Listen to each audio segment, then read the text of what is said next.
Anatomofisiologia do sistema respiratório.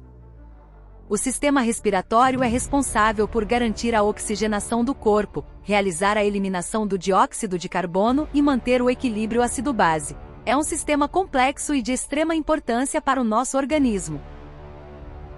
O sistema respiratório é composto por órgãos e estruturas primordiais, como nariz, faringe, laringe, traqueia, brônquios e pulmões.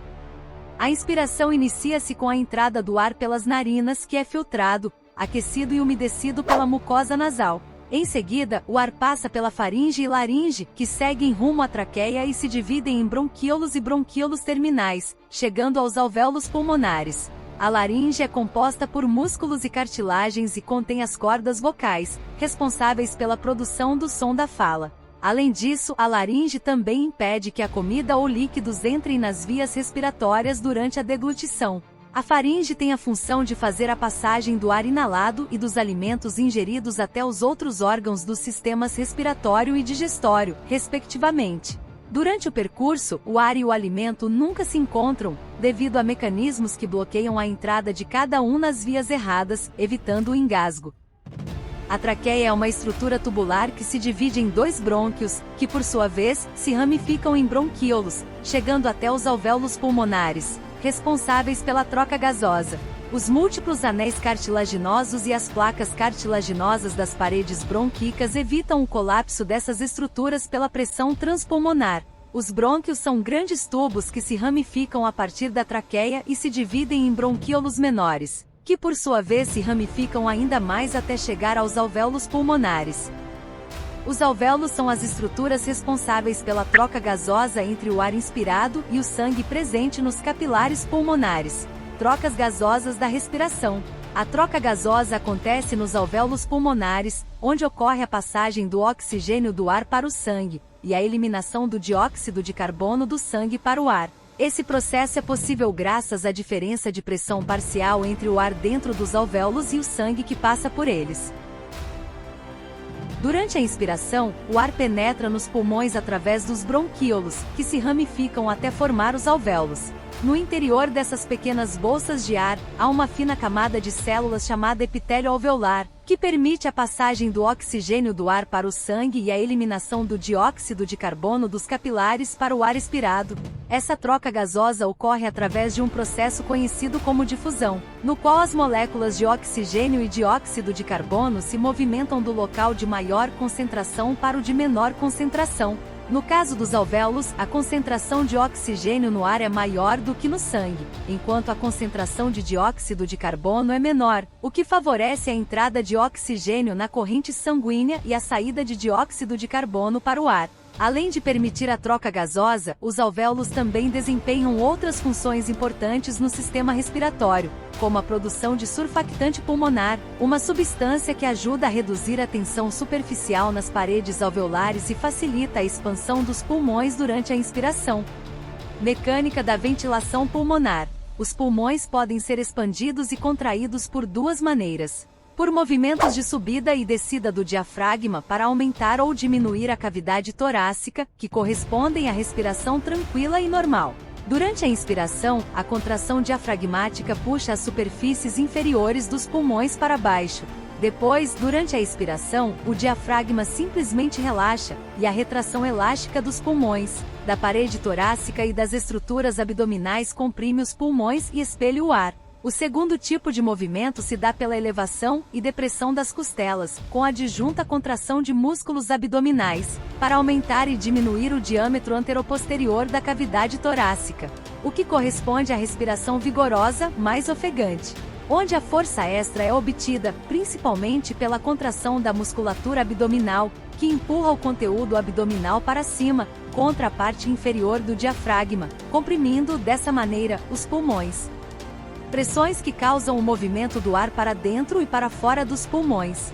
Os pulmões são estruturas elásticas que colapsam, como um balão. O pulmão flutua na cavidade torácica, cercado por fina camada de líquido pleural que lubrifica o movimento dos pulmões dentro da cavidade.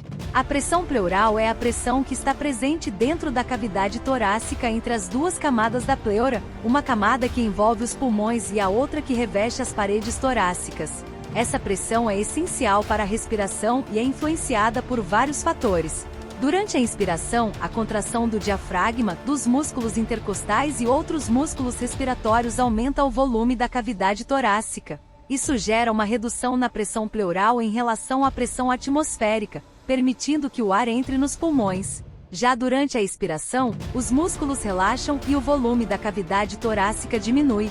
Isso faz com que a pressão pleural aumente em relação à pressão atmosférica, fazendo com que o ar seja expelido dos pulmões. Controle da respiração. O controle da respiração é realizado pelo sistema nervoso, que é responsável por enviar os estímulos nervosos para o diafragma e os músculos intercostais. O controle da respiração é realizado através de dois mecanismos: a respiração voluntária e a respiração involuntária. O centro respiratório, localizado no tronco cerebral, é responsável por controlar a frequência e o ritmo da respiração, adaptando-a às necessidades do organismo em diferentes momentos. Quando os níveis de dióxido de carbono aumentam, é enviado um sinal ao cérebro que resulta em aumento da frequência e da intensidade das respirações. Quando os níveis de oxigênio diminuem, é também enviado um sinal ao cérebro que resulta em aumento da frequência e da intensidade das respirações. Em situações de estresse ou exercícios físicos intensos, o controle da respiração é ainda mais importante, pois a respiração se torna mais rápida e profunda, permitindo uma maior captação de oxigênio e eliminação de gás carbônico. Mesmo que o processo de controle da respiração seja automático, é possível controlá-lo conscientemente por meio da respiração diafragmática. Controle do pH sanguíneo e temperatura corporal. O controle da respiração também é influenciado por fatores como a concentração de oxigênio e dióxido de carbono no sangue, a temperatura e o pH do sangue. O dióxido de carbono, CO2, é produzido como subproduto do metabolismo celular e precisa ser eliminado para manter o equilíbrio ácido-base do corpo. Quando o CO2 é transportado para os pulmões, ele se dissolve na água presente em nossos pulmões, formando ácido carbônico, que é convertido em íons bicarbonato. Esses íons ajudam a manter a acidez do sangue em um nível equilibrado. Outro aspecto importante da fisiologia da respiração é a regulação da temperatura corporal. Durante a respiração, o ar inspirado se aquece e se umidifica, ajudando a manter a temperatura do corpo em um nível constante. Além disso, a respiração rápida e superficial pode ajudar o corpo a se resfriar, enquanto a respiração lenta e profunda pode ajudar a aquecê-lo. Muco. O muco é uma substância viscosa que lubrifica e umedecer as vias respiratórias, do nariz aos bronquíolos terminais. O muco é responsável por reter e eliminar as bactérias, vírus e fungos que tentam invadir nosso corpo.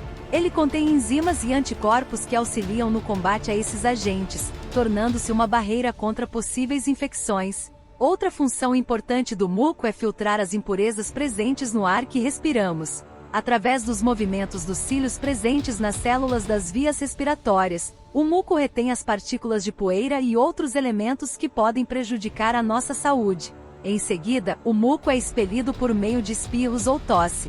Se esse vídeo foi útil para você, curta e siga o nosso canal. Você contribuirá para a produção de mais vídeos. Indicação de vídeo para aprofundar sobre o tema e produtos, link na descrição. Muito obrigada e até o próximo vídeo.